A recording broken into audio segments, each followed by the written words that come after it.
সোনা তুমি নাই আমার সোনা রে, আমি কি খাই থাকবো সোনা, তুমি আমার নাই আল্লাহ। রাজশাহী মেডিকেল কলেজ হাসপাতালে শুক্রবার মারা যায় ৮ মাসের শিশু আব্দুর রহমান।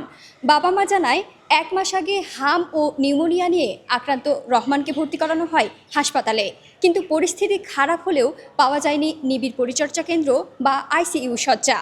আপনার হাম আর আপনার হলো নিউমোনিয়া শুরু হলো, হওয়ার পর তারপর আইসিইউ পাঠাচ্ছে। আসি আপনি দেখছি যে বাচ্চা হলো ইয়া হয়ে গেছে, ঘুমে আসলে ঘুমে নিঃশ্বাসে চলে গেছে, বুঝতে পারিনি।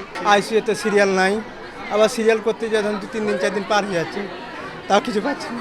আইসিইউর মিনিমাম প্রতিদিন 6-7 টাকা করে মারা যাচ্ছে, আমার চোখের সামনে চলে যাচ্ছে মারা। গেল 2 সপ্তাহে আইসিইউ সংকটে চিকিৎসাধীন 44 শিশুর মৃত্যু হয়েছে।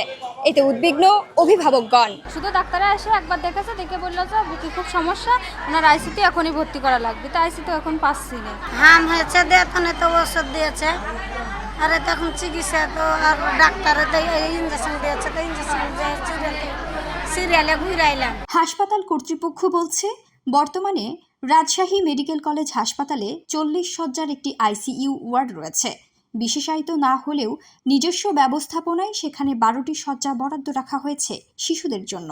তবে রাজশাহীর বাহিরে, বিশেষ করে রংপুর ও খুলনা বিভাগ থেকে প্রতিদিন রোগী আসায় এই সংখ্যা চাহিদার তুলনায় খুবই কম। রাজশাহীতে 12 বেডের আইসিইউ বেড আছে, ভালো হচ্ছে। মানুষ মনে করতেছে যে এখানে গেলে মনে বাঁচা সম্ভব বাচ্চাদেরকে নিয়ে গেলে। আরেকটা হচ্ছে যে হঠাৎ করে নিউমোনিয়া বেড়ে গেছে। চাহিদা যেহেতু আশপাশে কোথাও আইসিইউ নাই, রাজবাড়ি থেকে শুরু করে জয়পুরহাট, নওগাঁ, নাটোর, কুষ্টিয়া, চুয়াডাঙ্গা, মেহেরপুর, ঝেনাইদহ সব জায়গা থেকে বাচ্চারা আসছে। আর সবাই মিলে এখানে আসলে তো যা হয়, এই জন্য যারা অপেক্ষা করতেছে তাদের তো খারাপ অবস্থা, মুমূর্ষু অবস্থা। তারা ওয়ার্ডে তো সেই সাপোর্ট পাচ্ছে না বলে তো ডাক্তাররা আমাদেরকে পাঠাচ্ছে আইসিইউর জন্য, কিন্তু তারা তো ওয়ার্ডে থাকতে অপেক্ষা করতে করতে তারা মারা যাচ্ছে। এছাড়া রাজশাহী মেডিকেল কলেজ হাসপাতালের 3 ওয়ার্ডে শিশু শয্যা রয়েছে 120টি, যেখানে প্রতিদিন ভর্তি হয় 6 থেকে 8 শতাধিক শিশু। পরিস্থিতি সামাল দিতে সম্প্রতি বরাদ্দ দেওয়া হয়েছে 4টি ভেন্টিলেটর মেশিন। দেখুন, আমাদের রাজশাহী মেডিকেল কলেজ হাসপাতাল আইসিইউতে সবসময় চাপ থাকে, তো স্বভাবতই সেখানে যে শিশু অংশটি রয়েছে পেডিয়াট্রিক আইসিইউ, সেখানেও রোগীদের বাড়তি একটা চাপ আমরা সবসময় পরিলক্ষিত করি।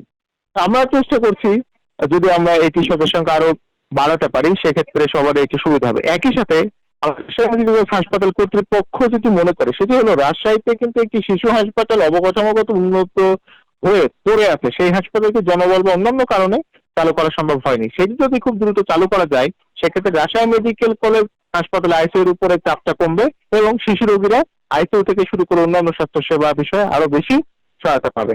এদিকে রাজশাহীতে 200 শয্যার বিশেষায়িত শিশু হাসপাতালের ভবন নির্মাণ শেষ হলেও চালু করা হয়নি। বিশেষজ্ঞদের মতে, এই ভবন চালু করা এবং চিকিৎসা সেবার বিকেন্দ্রীকরণ না করলে এই সংকট কাটবে না। তাসনিয়া খানম, স্কাই বাংলা, রাজশাহী।